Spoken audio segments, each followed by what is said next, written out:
자, 오늘 말씀 보겠습니다. 너도 옳고 나도 옳다 라고 하는 거죠. 요한복음 14장 6절 말씀을 가지고 잠시 후 말씀을 나누겠습니다. 4주 동안 살펴볼 세계관에 대해 지난주 말씀드렸습니다. 자연주의와 상대주의, 개인주의, 소비주의 네 가지를 한 달 동안 살펴보게 될 텐데, 오늘 다루게 될 말씀은 상대주의입니다. 상대주의가 뭐냐라고 할 때에 오늘 주보에 나와 있는 그림의 칼라는 이렇습니다. 진리와 도덕, 가치가 절대적 기준 없이 상황과 문화, 그리고 개인의 기준에 따라 달라진다고 생각하는 세계관입니다. 저 위에 십자가가 있죠. 그리고 그 길에 보니까 여러 가지 이정표가 있게 되는데 다 아니고 꽃볕이 놓고 오직 원웨이라고 적혀져 있습니다. 우리는 구원의 길은 오직 하나밖에 없다, 원웨이라고 이야기하지만 세상은 그렇게 말하지 않습니다. 그리고 그런 절대적인 가치가 사라지고 상대적인 가치를 인정하는 상대주의가 지금의 세계관이다 라고 보게 되는 것입니다. 이 상대주의에 대해 이렇게 말합니다. 상대주의는 판단의 옳고 그름이 고정되지 않고 무엇을 기준으로 보느냐에 따라 달라진다고 설명합니다. 절대적 진리를 단정하기보다 기준의 배경을 함께 따집니다.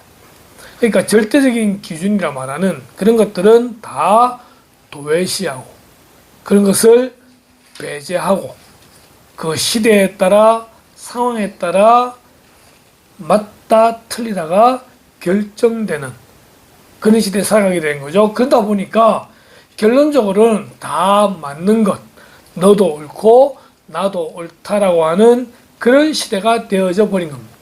이것이 모더니즘을 넘어서 포스트 모더니즘이라 불리우는 지금의 세계관이 되는 것이죠. 같은 사건을 두고도 사람들은 전혀 다른 말을 하고 있습니다. 누군가에게는 상식인 것이 다른 누군가에게는 폭력처럼 느껴지고, 어떤 시대에는 당연했던 기준이 다른 시대에는 부끄러운 기준이 되기도 합니다. 그래서 우리는 묻게 됩니다. 정말 하나의 절대 기준이 있는가? 아니면 우리가 옳다고 믿는 것은 내가 속한 문화와 언어와 경험이 만든 것인가? 상대주의는 아무 말이나 다 맞다고 선언하는 것은 아니지만, 그러나 모든 것을 의심하게 만들면서 모든 것이 다 맞다라고 말하는 그러한 세계관을 가지고 있습니다. 이 상대주의에 대해서 얼마나 감각을 가지고 있는지 자기 점검하는 것이 몇 가지가 있던데, 첫 번째입니다. 내가 당연하다고 생각한 기준이 다른 사람에게는 전혀 당연하지 않다는 사실을 느낀 적이 있다. 그렇죠. 나는 그게 당연한 건데 다른 사람이 그게 당연하지 않는 거예요. 기준의 차이가 있죠. 같은 말도 누가 언제 어떤 관계에 사느냐에 따라 전혀 다르게 들린 적이 있다는 것입니다. 특히 뉴스를 보게 되면 국회의원들이 우리나라 같은 경우는 여당이 하는 말, 야당이 하는 말은 똑같은데 어떤 거는 맞는 말로 인정하고 어떤 거는 아닌 말로 인정하는 경우도 있게 되더라는 거예요. 그러니까 기준에 따라서 맞는 말과 틀린 말이 다르다. 같은 말인데도. 예전에는 옳다고 믿었던 생각이 시간이 지나며 달라진 적이 있다. 어떤 사건들을 두고 그때는 맞다고 생각한 거예요. 근데 시간이 지날수록 보니까 그때 그게 잘못되었구나. 반대로 그때 분명히 틀렸다고 생각했는데 어느 정도 시간 지나고 나서 보니까 그게 맞는 거였구나 라는 생각이 들게 되더라는 거죠. 그건 문화의 차이일 수도 있고 내가 겪었던 경험의 차이일 수도 있습니다. 이것이 상대주의입니다. 절대적이지 않다는 거죠. 다른 문화나 세대의 판단을 보며 내 기준만으로 쉽게 평가해도 되는지 망설인 적이 있다. 다른 문화나 세대의 판단을 보면서, 특히 우리나라 같은 경우는 다른 나라도 그렇긴 하겠지만 세대 간의 차이들이 큽니다. 단지 어리다는 말로, 단지 나이가 많다는 이유로 그런 것을 쉽게 평가해도 되는지 내 기준을 가지고 생각을 해보게 되기도 하고요. 사람마다 다르다는 말이 이해를 넓히기도 하지만 때로는 판단을 피하는 말처럼 느껴진 적이 있기도 하다는 것이죠. 옳고 그름을 일부러 회피하는 거예요. 따로 말하기 싫어서. 하여튼 이런 것들이 상대주의의 특징입니다. 같은 것인데, 같은 상황인데, 같은 말인데 어떤 때는 맞고 어떤 때는 틀리다라고 하는 이런 절대적인 기준이 없는 것, 이게 상대주의입니다. 자, 성경에 보니까요, 이런 상대주의에 대해서 굉장히 잘 말해주고 있는 한 구절이 있습니다. 사사기 21장 25절입니다. 그때에 이스라엘에 왕이 없으므로 사람이 각기 자기의 소견에 옳은 대로 행하였더라. 이 왕은 두 가지의 의미가 있는데, 첫 번째 하나는요, 이스라엘에 이 왕이 없었던 사사시대가 있어요. 이 사사시대를 넘어서서 그 다음 나오는 게 왕의 시대입니다. 왕정시대. 그 첫 번째 왕이 사울 왕이었어요. 근데 사울 왕은 이제 패하게 되고 그 다음에 다윗이 왕이 되는데 이 다윗 왕국이 오래까지 가게 되거든요. 그러다 보니까 사실 이 왕이라고 말하는 것은 이 사무엘상 하에 등장하게 되는 다윗에 대한 이야기를 하기 위해서 이스라엘의 왕이 없었다. 그런데 그 다음에 진짜 왕이 왔다. 이렇게 이제 말하는 의미가 하나가 있고, 또 하나의 왕은 진정한 왕이신 메시아이신 예수 그리스도를 의미한다는 것입니다. 절대적인 왕이신 하나님, 이 예수님이 없었기 때문에 사람이 각기 자기 소견에 옳은 대로 행하였더라. 다 자기 생각이 맞는 거예요. 맞는 거예요. 사사기 21장 25절은요, 사사기의 마지막 장 마지막 절입니다. 사사기는 혼돈의 시대, 혼돈의 시대. 좀 이따 살펴보게 되겠는데, 그 혼돈의 시대의 이유가 뭐냐? 절대적인 진리가 없고 서로 상대적이었기 때문에 혼돈했다. 이걸 이제 말해주고 있는 겁니다. 자, 그러면은 사사기서를 한번 훑어보겠습니다. 사사기 2장 7절에 백성이 여호수아가 사는 날 동안과 여호수아 뒤에 생존한 장로들 곧 여호와께서 이스라엘을 위하여 행하신 모든 큰 일을 본 자들이 사는 날 동안에 여호와를 섬겼더라. 이 이전에 여호수아 마지막 장에 들어가게 되면은 여호수아가 죽기 전에 모든 이스라엘 백성들에게 오늘 너희의 섬길 자를 택하라. 너희가 강 저편에서 섬기던 우상도 있고 여기 들어와 섬기는 우상도 있고, 근데 우리는 하나님 여호와를 믿는 백성이다. 너희들이 누구 섬기든지 간에 나와 내 집은 여호와를 섬기겠다라고 여호수아가 이스라엘의 리더로서 말했고, 모든 사람들이 우리도 하나님을 섬기겠습니다라고 말해요. 그리고 여호수아가 죽었어요. 그런데 여호수아가 사는 날, 그리고 여호수아 뒤에 생존한 장로들, 하나님께서 이스라엘 백성들을 애굽에서 이끌어내시고 광야길로 행하시고 가나안을 정복하게 하셨던 그 모든 역사를 봤던 사람들은 죽을 때까지 하나님을 섬겼어요. 그래봤자 30년을 한 세대로 잡게 된다면은 한 세대, 두 세대, 많아야 세 세대까지. 그런데 그 세대의 사람이 다 그 조상들에게로 돌아갔고, 그 후에 일어난 다른 세대는 여호와를 알지 못하며 여호와께서 이스라엘을 위하여 행하신 일도 알지 못하였더라. 다른 세대라고 해요. 다른 세대가 일어났어요. 이 사람들은 여호와를 알지 못해요. 하나님이 행하신 일도 몰라요. 어떤 문제가 있느냐? 교육의 문제가 있는 거예요. 교육은 부모나 또는 앞선 자들이 그 다음 세대에게 하나님을 알려주고 하나님이 어떻게 행하셨는지를 알려주는 게 교육이에요. 그런데 그 교육이 안 되시다 보니까 그 다음 세대들은 전혀 다른 세대가 되어가지고 하나님을 모르게 되는 거죠. 하나님 행하시는 일을 모르고 하나님을 모르게 되니까 그들은 어떻게 됩니까? 그 가나안 땅에 있던 우상들을 섬기게 되는데 그 우상이 바알과 아스다롯이라는 거예요.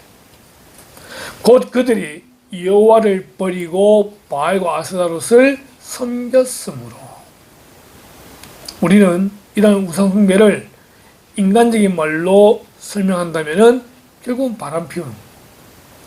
남편과 아내가 서로와 서로를 사랑해야 되는데 또 다른 남자를 또 다른 여자를 사랑하는 것을 우리는 음란이라고 말합니다. 하나님의 백성으로서 하나님만을 사랑해야 되는 이스라엘 백성들이 여호와를 버리고 바알과 아스타롯을 섬겼다는 거예요. 영적 간음이에요. 그로 인해 여호와께서 이스라엘에게 진노하셨습니다. 노략하는 자의 손에 넘겨주사 그들이 노략을 당하게 하시며 또 주위에 있는 모든 대적의 손에 팔아 넘기심에 그들이 다시는 대적을 당하지 못하였다는 겁니다. 하나님이 그들을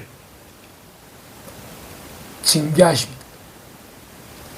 그들이 가나안 땅을 정복할 때 남겨두었던 그 여러 나라들이 가시가 되어서 오히려 이스라엘을 괴롭히게 되고 그들을 정복하는, 그래서 모든 대적의 손에 팔아 넘기심에 그들이 다시는 대적을 당하지 못하였다는 것입니다.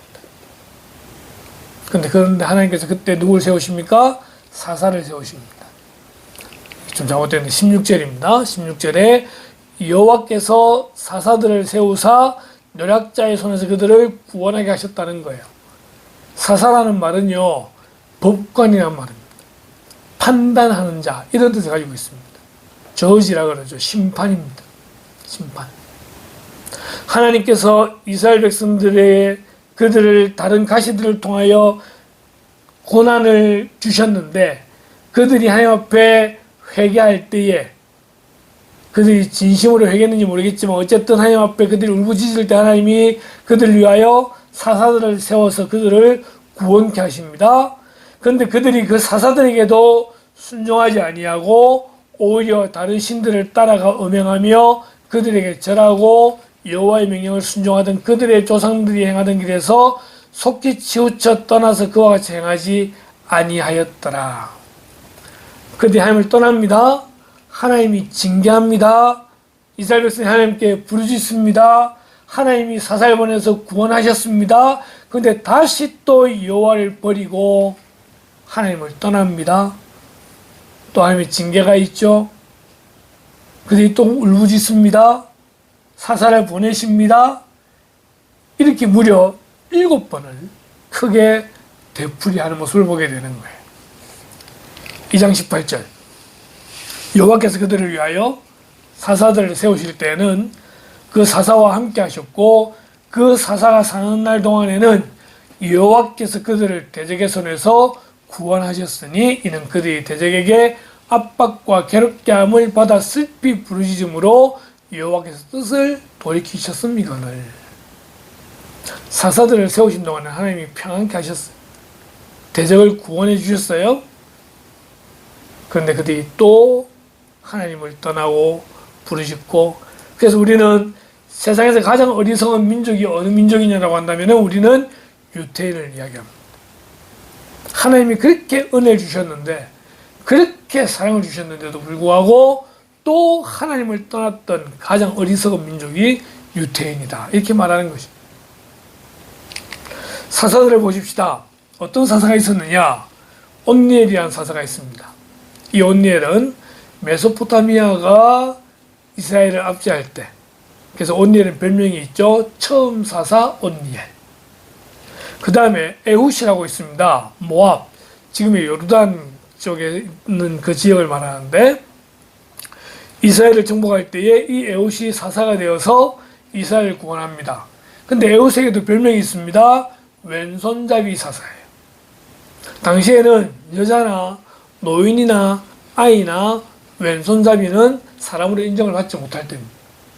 근데 그럴 때에 하나님은 이 왼손잡이인 에훗을 사용해서 이스라엘 백성을 구원해 주시게 되는 거죠. 그 다음은 삼갈이 있습니다. 블레셋이 압제할 때의 삼갈은요, 나무막대기 하나로 600명을 죽이는 그러한 일을 하게 됩니다. 드보라, 가나안이 지배할 때인데 여자 사사입니다. 여자 사사 드보라. 그 다음 미디안이 지배할 때에 기드온이 있죠. 기드온은요, 하나님이 네 사사이라 하니까 저는 못하겠는데요, 이래 말했던 사사입니다. 하지만 그로 인하여 이스라엘이 구원을 받게 됩니다. 그 다음에 돌라, 야일, 입다, 입산, 압돈 이런 사사들이 있게 되고요. 마지막 사사로 삼손이 있습니다. 물론 삼손 이후에 사무엘상에 나오는 엘리도 사사였고, 하지만 우리가 이 사사기 나오는 공식적인 마지막 사사는 삼손입니다. 우리 삼손 잘 알잖아요, 그죠? 힘이 장사였던. 그러나 머리카락이 밀림으로써 힘을 잃게 되어지고, 알고 보니 사실은 머리카락이 아니라 하나님의 영이 그를 떠난 거예요. 사사는요, 하나님의 영이 임함으로 사사가 되어지게 되고, 하나님의 영이 떠나게 되면 사사가 끝나요. 삼손은 그 가운데 다시 하나님의 은혜를 강구하게 되고, 그 다곤 신전에 모인 수많은 사람들을 죽이는 그런 일을 일으키고 같이 죽게 되는 것이죠. 자, 이렇게 이제 쭉 사사기가 연결되어지게 되는데, 사사가 있는 동안에는 하나님 은혜를 주셔서 나라가 평안했고 대적을 이겼다는 겁니다. 그런데도 불구하고 아까 읽었던 사사기 21장 25절, 그때에 이스라엘의 왕이 없으므로 사람이 각기 자기의 소견에 옳은 대로 행하였더라. 이 일들이 18장부터 등장을 쭉 하게 됩니다.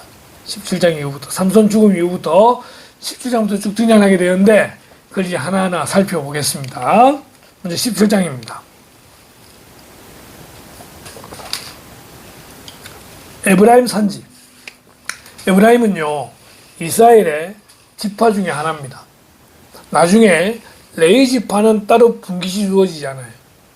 대신에 야곱의 아들인, 요셉의 아들인 므낫세와 에브라임이 각각 지파를 차지하게 되어져서 12개 지파가 되게 되는 겁니다. 이제 레위까지 합치게 되면은 13개 지파가 되는 거죠. 자, 에브라임 산지에 미가라 이름하는 사람이 있었다고 말합니다. 그의 어머니에게 이르되 어머니께서 은 1,100을 잃어버리셨으므로 저주하시고 내기에도 말씀하셨더니 보소서 그 은이 내게 있나이다. 내가 그것을 가졌나이다. 이 상황이 어떤 상황이냐면은 엄마가 은 1,100개 가지고 있었는데 잃어버렸어요. 알고 보니까 아들이 그것을 훔친 거예요. 자, 잘한 일일까요? 못한 일일까요? 당연히 못한 일이에요. 근데 아들이 보니까 엄마가 저주를 하고 있네요. 그 훔쳐간 놈은 죽을 거다 막 이런 식으로 저주를 했었겠죠. 그 저주하는 소리를 듣고서는 그 저주 안 받으려고 엄마한테 가서 그건 내가 가지고 있습니다 라고 주게 되는 거예요. 그럼 엄마는 그 아들 어떻게 해야 돼요? 혼내야 돼요. 그런데 뭐라 말합니까? 그의 어머니가 이르되 내 아들이 여호와께 복받기를 원하노라. 돈을 도둑질해가지고 그 돈 가져왔는데 복받기를 원한다고 말합니다. 그런데 그 다음 보니까 은 1,100을 어머니에게 돌려줬어요. 그 어머니가 이르되 내가 내 아들을 위하여 한 신상을 새기며 한 신상을 부어 만들기 위해 내 손에 이 은을 여호와께 거룩히 드리노라. 말이 이해가 됩니까? 목적이 누구냐? 아들입니다. 그 아들이 어떤 아들이에요? 자기 은을 훔친 아들이에요. 근데 그 아들을 위하여 뭘 만들어요? 신상을 만들어요. 그 신상을 만들어서 그 은천을 부어서 그 중에 이제 한 200 정도 해가지고 신상을 만드는데, 그러면서 뭐라 말합니까? 내 손에서 이 은을 누구에게 드린다고? 여호와께 드린다고 말하는 거예요. 이게 뭐예요? 여호와께 드린다고 말하면서 정작 자기 아들을 위해서 신상을 만드는 이런 일을 벌리고 있는 거예요. 4절에 미가가 그 은을 그의 어머니에게 돌려주었으므로 어머니가 그 은 200을 가져다 은장색에게 주어 한 신상을 새기고 한 신상을 부어 만들었더니 그 신상이 미가의 집에 있더라는 겁니다. 지금 모세시를 지나면서 성막이라는 게 존재를 해요. 가나안 땅에 들어가면서 실로라는 곳에 성막을 세워둬요. 하나님이 그곳에 계세요. 십계명을 주면서 너를 위해 아무 우상도 새기지 말고 만들지 말고 제하지 마라 라고 하는 명령을 했음에도 불구하고 지금 이 아들을 위해서 신상을 부어 만들고 그 신상을 집에 두는 거예요. 일본에서 말하는 신주단지 그런 것들이죠. 그 사람 미가에게 신당이 있으므로 그가 에봇과 드라빔을 만들었다고 말합니다. 에봇은요 제사장이 있는 옷이에요. 근데 그 에봇을 지금 이 집에 만들어두고 드라빔, 이것도 역시 우상의 한 형태인데 그걸 만들어서 하나들을 세워 그를 제사장으로 삼았다는 거예요. 제사장은 실로에서 성막에서 하나님께 예배하고 제사하는데 수종드는 사람이 제사장이에요. 근데 지금 한 가정에 한 사람을 위하여 신상을 만들고 그것 때문에 제사장을 세웠다는 겁니다. 이런 말도 안 되는 일이 벌어지고 있는 거예요. 지금 우리는 이게 잘못되었다고 말하지만 그 당시에는 이게 잘못된 게 아니라고 생각하고 있다는 거예요. 6절에 뭐라 말합니까? 그때에는 이스라엘의 왕이 없었으므로 사람마다 자기 소견에 옳은 대로 행하였더라. 죄가 죄인지도 몰라요. 명분은 여호와를 위한다고 말하면서 결국은 자기를 위하고 있고 모든 종교적인 것들이 잘못된 방향으로 가고 있는데도 불구하고 그것이 옳다고 생각하는 그러한 시대의 모습을 보게 되는 거죠. 이게 7절에 들어가니까요. 한 레위인이 등장합니다. 유다 베들레헴에 한 청년이 있었으니 그는 레위인으로서 거기서 거주하였더라. 그 삶이 거주할 것을 찾고자 하여 그 성읍 유다 베들레헴을 떠나 가다가 에브라임 산지로 가서 미가의 집에 이르렀는데 미가가 말합니다. 네가 나와 함께 거주하며 나를 위하여 아버지와 제사장이 되라. 내가 해마다 은열과 의복 한 벌과 먹을 걸 주리라 하므로 그 레위인이 들어갔더라. 그 레위인이 그 사람과 함께 거주하기를 만족하게 생각했다고 하는, 제사장은 레위인만 될 수 있어요. 그만큼 레위인은 구별된 존재들이에요. 구별된 존재라고 한다면 그들은 영적으로 깨어 있어야 되고 무엇이 옳은지 무엇이 잘못되는지를 판단하고 옳은 대로 가야 되는 사람들이 레위인들입니다. 근데 그 레위인이 우리 집안의 나를 위해 제사장이 되라고 하니까, 그리고 은열과 의복 한 벌 먹을 거 주겠다고 하니까 그 사람과 함께 거주하기를 만족하게 생각했다는 것입니다. 한 개인의 문제가 아니라 이제는 거룩한 일을 해야 되는 그 레위인들의 무너지는 모습을 보게 됩니다. 그래서 12절에 미가가 그 레위인을 거룩하게 구별합니다. 누가 거룩하게 구별합니까? 하나님이 구별하셔야 되는 거잖아요. 미가가 그 레위인, 그 도둑질했던 사람이, 그래서 자기를 위해 신상을 만들었던 그 사람이 레위인을 구별하여 제사장으로 세우더라는 것입니다. 그리고 말합니다. 이에 미가가 이르되 레위인이 내 제사장 되었으니 이제 여호와께서 내게 복 주실 줄을 아노라.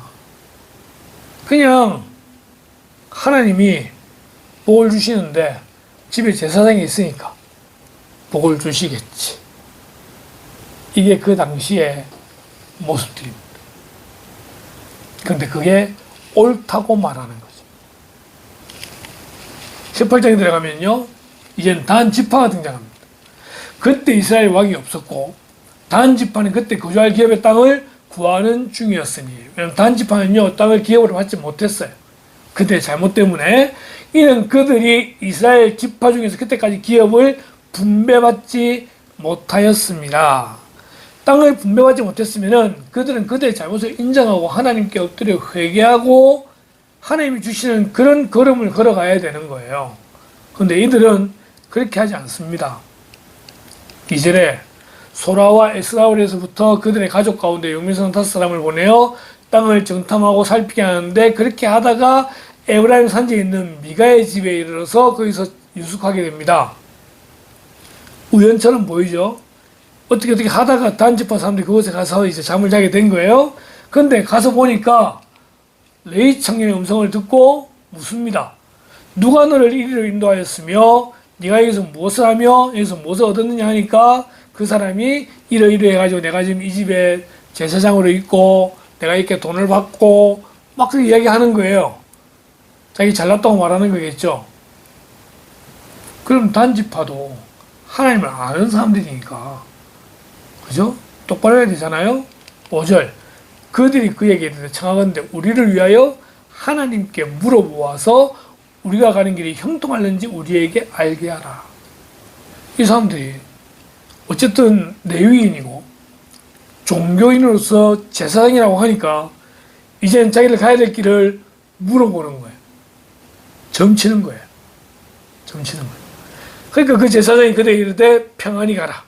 너희가 가는 길은 여호와 앞에 있느니라. 아주 황당스러워요. 목사 입장에서 이런 거 보면은 너무 황당스러워요. 어떻게 저게 가능할까? 근데 그 말을 또 이들이 믿어요. 자, 이 제사장이 지금 하나님 앞에 기도하고 지금 하는 말 아니에요. 그냥 자기 편하게 말을 하는 거예요. 이르되 일어나 그들을 치러 올라가자. 우리가 그 땅을 본 적 매우 좋더라. 너희는 가만히 있느냐, 나아가서 그 땅을 얻기를 게을리하지 마라. 이러면서 이제 쭉 전쟁에 대해서 이제 우리가 땅을 차지하고 막 이런 이제 계획을 꾸미고 있는 겁니다. 그리고 나서 거다 사람이 미가의 집에 들어가서 그의 새긴 신상과 에봇과 드라빔과 부어 만든 신상을 가지고 나옵니다. 이 미가의 집이 아까 봤잖아요. 본 게 있어가지고 또 그 제사장 말 듣고 올라가서 전쟁에서 이겨 나오니까 기분이 좋아가지고 그 미가의 집에 가서 신상과 에봇과 드라빔 들고 나오는 겁니다. 근데 그거를 그 제사장이 본 거예요. 그래서 뭐 하느냐? 라고 물으니까 이렇게 말합니다. 그들이 그에게 이르되 잠잠하라. 네 손을 입에 대라. 우리와 함께 가서 우리의 아버지와 제사장이 되라. 네가 한 사람의 집의 제사장이 되는 것과 이스라엘 한 지파 한 족속의 제사장이 되는 것 중에서 어느 것이 낫겠느냐? 지금 안 따라가면은 죽인다는 말이에요. 네가 한 집의 제사장이 될래? 한 지파의 한 부족의 제사장이 될래? 이러니까 제사장이 어느 쪽을 택하겠습니까? 당연히 한 부족을 택하잖아요. 그 제사장이 마음에 기뻐하여. 아까는 만족했는데 이제는 기뻐하여 에봇과 드라빔과 그 새긴 우상을 받아가지고 그 백성 가운데로 들어가니라. 한 개인의 집의 문제가 아니라 이제는 한 지파가 12개 지파 가운데 한 지파가 아예 제사장을 데리고 와가지고 자기 지파의 제사장을 삼게 되는 거예요. 단 자손이 자기들을 위하여 그 새긴 신상을 세웠고 모세의 손자여 게르솜의 아들인 요나단과 그의 자손은 단 지파의 제사장이 되어 그 땅 백성이 사로잡힌 날까지 이르렀더라. 모세의 손자입니다. 모세의 아들 게르솜의 아들인 요나단 또 그의 자손 그 땅 백성이 사로잡힌 날까지 그들이 그곳에서 제사장이 되어 있다는 거예요. 31절 하나님의 집이 실로에 있을 동안에 미가가 만든 바 새긴 신상이 단 자손에게 있었더라. 악한 물질로 만든 우상 신상이 한 집안도 아니고 한 지파의 신상이 되어서 그 나라가 망할 때까지 있었다라고 하는 것입니다. 그리고 그것이 당연시 되어져서 심지어는 모세의 손자, 자 이래 보면 모세는 어느 지파예요? 레위 지파예요. 그 손자가 이제 그 집안의 제사장이 되어서 계속 그 지파를 위해서 충성하더라는 것입니다. 먹고 마시고 즐기는 평안이 그에게 주어졌겠죠. 열왕기하 10장 29절은요 이렇게 말합니다. 이스라엘에게 범죄하게 한 느바스의 아들 여로보암의 죄 곧 베델과 단에 있는 금송아지를 섬기는 죄에서는 떠나지 아니하였더라. 이스라엘이 지금 있는 이스라엘이 수천 년 전에는 하나였어요. 그런데 그러고 있다가 사울, 다윗, 솔로몬 왕까지는 통일로 있다가 솔로몬 죽고 난 다음 나라가 두 개로 나뉘게 됩니다. 남쪽 유다, 북쪽 이스라엘. 우리는 남한, 북한 나뉘고 있잖아요. 그죠? 그래서 마찬가지로 남유다, 북이스라엘을 말하는데 남유다가 몇 개 지파냐? 2개 지파입니다. 북이스라엘은 10개의 지파입니다. 레위는 다 흩어져 살게 되는 거죠. 자, 그런 가운데 북이스라엘의 첫 번째 왕이 누구냐? 여로보암입니다. 느바스의 아들 여로보암. 여로보암이 왕이 되면서 했던 여러 가지 일도 있지만 첫 번째 일은 뭐냐면은 이스라엘 백성들이 이제 절기만 되면은 남쪽에 있는 예루살렘에 가야 되는 거예요. 1년 3차례 모든 남자들은 예루살렘 성전에 가야 되다 보니까 북에 있는 이스라엘 백성들이 남유다에 가면은 안 돌아올 수 있다는 거예요. 그래서 아예 못 가도록 베델과 단이라는 곳에, 이 두 곳에다가 금송아지를 만들어 놓고 이것이 우리를 애굽에서 인도해낸 하나님이다 라고 말하고 그걸 섬기도록 만드는 거예요. 북이스라엘은요 계속해서 반역의 역사입니다. 여로보암의 아들 나답이 왕이 되지만 그 다음은 또 바하사라는 사람이 그 죽이고 왕이 되고 또 죽이고 왕이 되고 계속 죽이고 왕이 되는데, 그 모든 반역을 했던 왕들이 심지어는 하나님 이름을 내놓고 하는데도 불구하고 마지막 죽을 때까지 변하지 않았던 하나가 뭐냐, 금송아지를 하나님이라 섬기는. 근데 그 중에 한 곳이 어디냐, 단이라는 곳이에요. 이 단지파의 죄가 얼마나 크냐면은 좀 전에 봤던 그 사사시대에 그들은 그 한 집의 신상을 가져와 가지고 아마도 그 신상도 금송아지를 담았을 거예요. 그것을 섬기는 이러한 모습을 보이고 있는데, 그 당시에도 이것이 아무도 잘못된 것인 줄 모르고 있다는 거예요. 이렇게 종교적으로 완전히 무너졌습니다. 19장 들어가면요, 이스라엘의 왕이 없을 때 그때 에브라임 산지 구석에, 이 계속 에브라임 문제인데, 에브라임 산지 구석에 거주하는 어떤 레위 사람이 유다 베들레헴에서 첩을 맞이하였다는 겁니다. 자, 레위 사람은 구별된 사람이라 그랬어요. 근데 그 구별된 사람이 첩을 맞이했다라고 말할 때 이미 이것부터 걸른 거예요. 그죠? 근데 그 첩이 또 행음을 했네? 간음을 했네? 그래서 남편을 떠나 유다 베들레헴 그의 아버지의 집에 돌아가서 거기서 넉 달 동안을 지냈다는 것입니다. 레위 사람이 첩을 드린 것도 잘못됐는데 그 첩이 또 바람난 것도 문제가 되었고 그것 때문에 남편을 떠나게 되었다는 겁니다. 자, 그래가지고 이제 집에 가 있을 때 그 남편이 이 첩을 찾으러 집에 옵니다. 그 아버지 집으로. 그 노인이 이래 말하죠. 그대는 안심하라. 그대 쓸 것은 내가 모두 담당할 것이니 거리에서 유숙하지 말라. 자, 이 장면이 이제 그 첩을 데리고 가는 중이에요. 다시 돌아가는 중인데, 그 돌아가는 중에 기브아라는 곳에 이르러서 집을 들어갈 유숙할 곳을 찾는데 유숙할 곳이 없는 거예요. 여관도 없고 아무것도 없는 거예요. 근데 마침 한 노인이 그들에게 말해서 그대 쓸 건 내가 모두 담당할 것이니까 거리 유숙하지 말고 우리 집에 들어와 가지고 나귀를 먹이고 말을 씻고 뭐 이렇게 이제 딱 되는 거예요. 근데 이 장면을 누군가 본 거예요. 누가 봤냐면 그 마을에 불량배들이 보는 거예요. 22절에 그들이 마음을 즐겁게 할 때에 그 성읍의 불량배들이 그 집을 에워싸고 문을 두들기며 집주인 노인에게 말하이르되 네 집에 들어온 사람을 끊어내라. 우리가 그와 관계하리라. 예전에 창세기에 보게 되면은 아브라함의 조카 롯이 소돔과 고모라 성에 들어가 있을 때에 천사가 그곳에 들어가게 됩니다.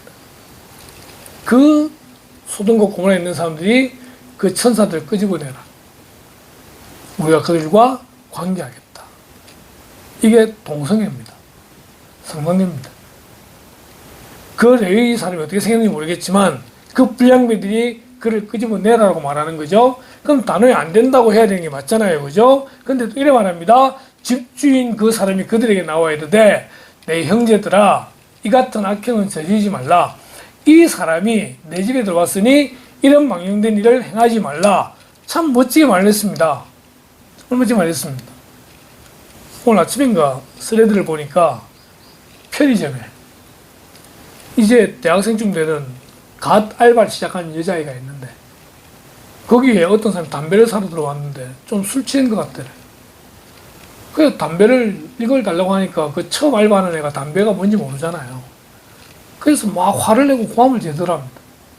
그러면서 이제 막 그것도 모르냐고 구박을 하고 있고, 그런데 이 아가씨가 그러면 직접 골라주면은 드리겠다고 하는데도 불구하고 또 고함을 제더래요. 근데 이제 그 옆에 이 글을 올린 사람이 딱 서가지고 보니까 너무 황당스럽더래요. 그래서 그 아가씨가 가가지고 저 담배니까 저 담배를 주면 된다고 해서 주고 난 다음에 그 술 취한 사람에게 이 사람이 되게 뭐라하는 거예요. 뭐한 짓이냐고. 되게 야단을 쳐놨대. 그러면서 내 조카인데 건네면 니 죽는다 이런 식으로 말하는 거죠. 예. 그걸 나간 다음에 그 아가씨에게 명함을 주면서 만약에 또 그런 일이 생기게 된다면은 경찰 신고가 나한테 연락을 해라. 내가 도움을 주겠다. 그렇게 했다 그래요. 근데 그 밑에 달린 댓글 보면은 요즘 시대에 그런 사람이 없는데. 예. 그니 뭐 무서워서 피하나 더러워서 피하나 이래 되는 거잖아요. 그죠? 이 사람 참 말 잘해요. 참 인정받을만 해요. 근데 그 다음 구절을 보십시오. 보라 여기 내 처녀딸과 이 사람의 첩이 있은즉 내가 그들을 끌어내리니 너희가 그들을 욕보이든지 너희 눈에 좋을 대로 행하되. 이건 또 뭐 하는 거예요? 그러니까 안 좋은 방법으로 문제를 해결하려고 하는 거예요. 그런데 그것이 당연한 것처럼 보이고 있는 그런 시대의 모습이 되는 거죠. 무리가 듣지 아니하므로 그 사람이 자기 첩을 붙잡아 그들에게 밖으로 끌어내었다는 겁니다. 계속 불량배들이 막 나오려니까 자기 첩을 이제 끌어낸 거죠. 그들이 그 여자와 관계하였고 밤새도록 그 여자를 능욕하다가 새벽 미명에 놓았다고 말합니다. 동틀 때에 여인이 자기의 주인이 있는 그 사람의 집 문에 이르러 엎드려져 밝기까지 거기 엎드려져 있더라. 밤새도록 그 여자를 능욕하다가 결국은 이 여인이 죽게 됩니다. 그 첩을 밖에 내보내가지고 거기서 강간을 당하도록 만들고 결국 밤새도록 능욕당하다가 죽게 되었다는 것이죠. 이 레위인이 그 자기 죽은 첩을 데리고 집에 옵니다. 그리고서는 칼을 가지고 자기 첩의 시체를 12마디로 나눕니다. 그래서 이스라엘 모든 지파에게 다 보내죠. 한 지파에 하나씩. 어떤 일이 벌어지겠습니까? 모든 지파들이 분노합니다. 기브아에 있었던 그 불량배들, 깡패들, 그들이 저질렀던 이 사람을 죽인 것에 대한 그 분노 때문에 20장 11절 모든 사람이 하나같이 합심하여 그 성을 치려고 모였더라. 13절 그런즉 이제 기브아 사람들과 그 불량배들을 우리에게 넘겨주어서 우리가 그들을 죽여 이스라엘 중에서 악을 제거하여 버리게 하라 하나 베냐민 자손이 그들의 형제 이스라엘 자손의 말을 듣지 아니하고 도리어 성읍들로부터 기브아에 모이고 나가서 이스라엘 자손과 싸우고자 하니라. 12개 지파가 모였어요. 군사가 40만이 넘어요. 그 40만 넘는 군사가 모여가지고 우리나라 군사 지금 50만이나 가는데 군인이 40만이 넘게 모여가지고 베냐민에 통보를 보냅니다. 그 기브아에 있는 불량배들을 넘겨라. 그럼 우리가 그들을 처치해서 끝내겠다 라고 했더니만 베냐민은 왜 우리 지파 사람 건드냐. 우리는 내줄 수 없다 라고 싸움을 붙잡았는데 26,000명 정도 모여요. 40만 대 26,000명이 모이게 되는. 그래서 결국 싸우게 되는 거죠. 그 싸움의 결과로 이렇게 됩니다. 이스라엘 사람이 베냐민 자손에게로 돌아와서 온 성읍과 가축과 만나는 자를 다 칼날로 치고 닥치는 성읍은 모두 다 불살랐더라. 다 죽게 됩니다.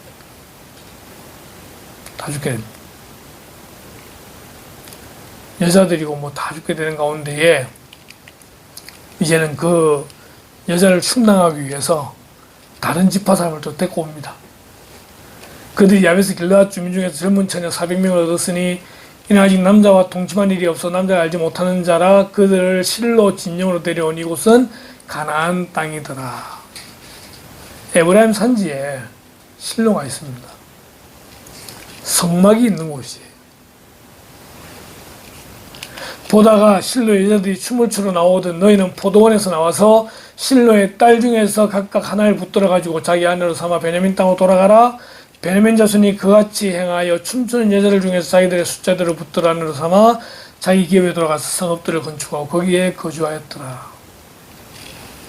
한 지파가 사라지게 되고 그 지파의 씨를 보존하기 위해서 또 다른 사람들의 여자들을 데려오게 되고 전체가 난리가 납니다. 난리가 납니다. 출발이 아까 네 사람이 첩을 두었던 데부터 시작하잖아요.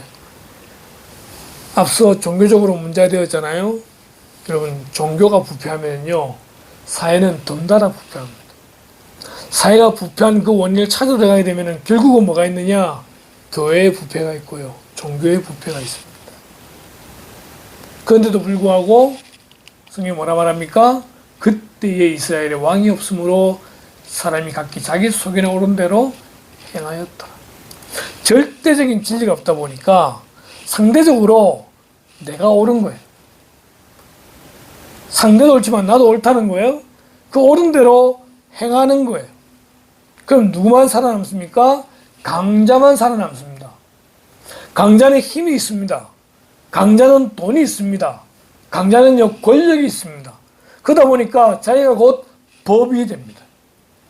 법이 있어도 소용없어요. 자기가 곧 법이 됩니다.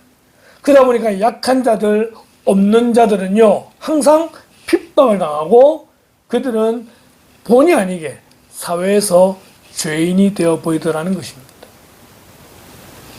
성경은 이렇게 말합니다.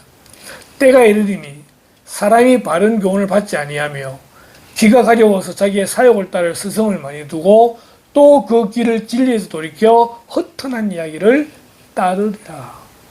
바른 말을 해도, 진리를 말해도 그 말이 귀에 들어오지 않는 거예요. 자기가 최고예요.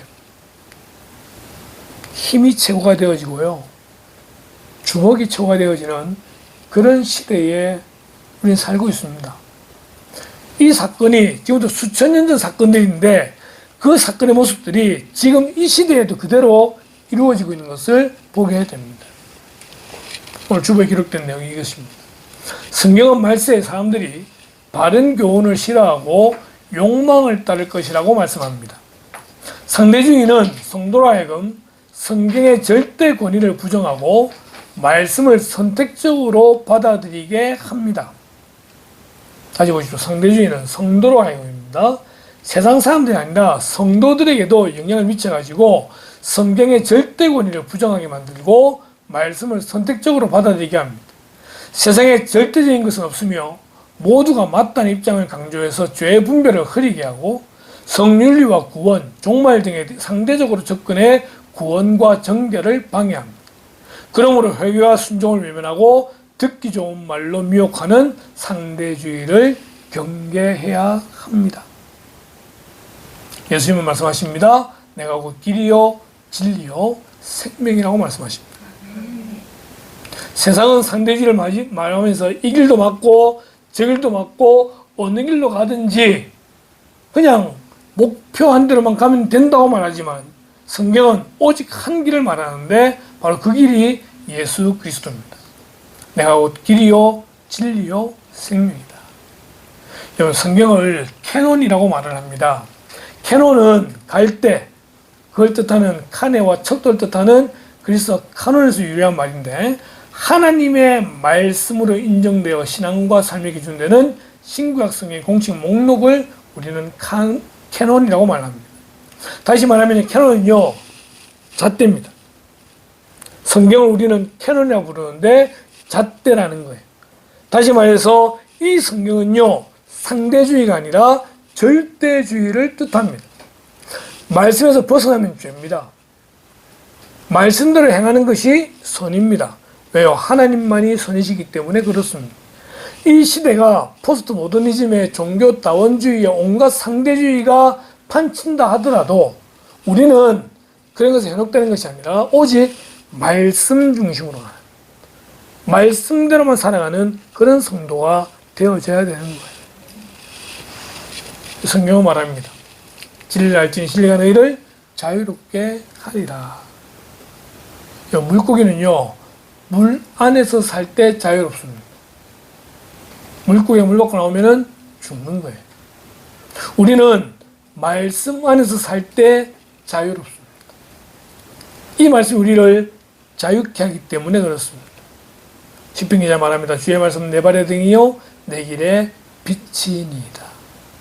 그래서 말씀을 읽어야 되고 말씀을 알아야 되는 거예요. 모르는 게 죄입니다.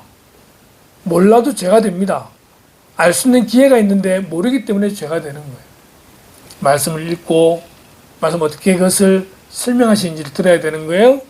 그런데 참 그렇죠. 같은 성경인데도 불구하고 해석에 또 문제가 있어요. 말씀을 제대로 해석하지 못하면요, 우리는 말씀을 알아도 잘못된 길로 갈 수밖에 없어요. 그래서 말씀을 무엇으로 풀어야 되느냐? 성령으로 풀어야 돼요. 먼저 할 것은 성경의 모든 예언은 사사로이 풀 것이 아니니 예언은 언제든지 사람의 뜻으로 낸 것이 아니요 오직 성령의 감동하심을 받은 사람들이 하나님께 받아 말한 것임이라. 목회자의 가장 큰 걱정은 그거예요. 내가 전한 이 말씀이 바로 성경을 바르게 풀이하고 있는지 아닌지를 우리는 항상 점검하고 또 점검을 해야 되는 거예요. 그리고 그 메시지를 전하게 되는 거죠. 항상 기도하는 가운데, 묵상하는 가운데. 여러분, 말씀을 최소한 한 주간을 묵상합니다. 최소 한 주간입니다. 그 말씀을 주일 딱 끝나고 나면은 그때 다음 주일 말씀이 마음속에 딱 들어가 계속해서 이제 준비되는 거예요. 준비되는데 이 준비된 걸 이렇게 만들다 보니까 계속 요즘 주일날 새벽 3시, 4시까지 가고 있는데 그래도 느끼지 않아요. 전에하고보다 좀 말씀이 좀 더 좋아졌다라는 말을 괜히 이렇게 녹음을 또 하고 있는 중에 있는데 그냥 좋아요. 여러분들 생각하면서 말씀을 전하려고 할 때 이 말씀을 전할 때 어떤 표정을 지을지 이런 것들이 생각나면서 말씀을 준비하다 보면은 행복해요. 피곤함에도 불구하고. 한 주간 동안 계속 마음을 묵상하는 가운데 있는데 계속 기도하는 거죠. 하나님, 이게 맞습니까? 이게 아닙니까? 뭘 더 전해야 됩니까? 그럴 때 하나님 지혜를 주시게 되는 거죠. 여러분, 이 시대는 상대주의가 횡행하는 시대입니다. 그거는 뭐냐면은 절대적인 기준, 절대적인 진리가 없다고 말하는, 그래서 기독교에서 말하는 예수를 믿어 구원받는다, 굉장히 이기적인 그러한 종교로 세상 사람들은 말합니다.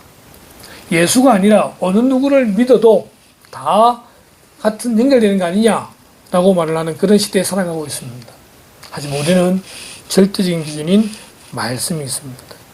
절대적인 믿음인 예수님을 믿어야 구원받는다라는 그 믿음의 확신을 우리는 가지고 있기 때문에 이 세상을 살아갈 때에 세상의 허탄한 말에 신경 쓰지 말고 말씀대로 순종하는 그런 저와 여러분 되기를 주님의 이름으로 축원합니다. 네. 기도하겠습니다. 하나님, 참으로 어렵습니다. 이 세상을 살아간다는 것이, 그리고 하나님을 믿는 사람을 이 세상을 살아간다는 것이 참으로 어렵다는 것을 알게 됩니다. 때로는 우리 생각대로 또 세상에서 상식이라 말하는 대로 살아가는 것이 참 편한데 성경에서 말하는 대로 살아가려고 노력하는 것이 어렵다는 것을 알지만 우리는 하나님의 자녀들이기에, 하나님의 백성이기에 절대적인 그 선을 지키고 믿어 나가는 그런 우리의 모습이 되기를 지금 간절히 소원해 봅니다. 어렵다는 거 알고 있지만 주님과 동행하고 우리 가운데 계신 성령님을 의지하여 승리한 자들 될 수 있도록 도와주시옵소서. 하나님, 참 이 종교다운주의 세상에서 또 포스트 모더니즘의 세상 가운데 살아간다는 것이 하나님 다시 한번 생각해봐도 어렵습니다. 그러나 주님과 함께 온전히 하나님의 나라만을 바라보며 달려가는 승리한 자들 될 수 있도록 인도하여 주시옵소서. 예수님의 이름으로 기도드리옵나이다. 아멘.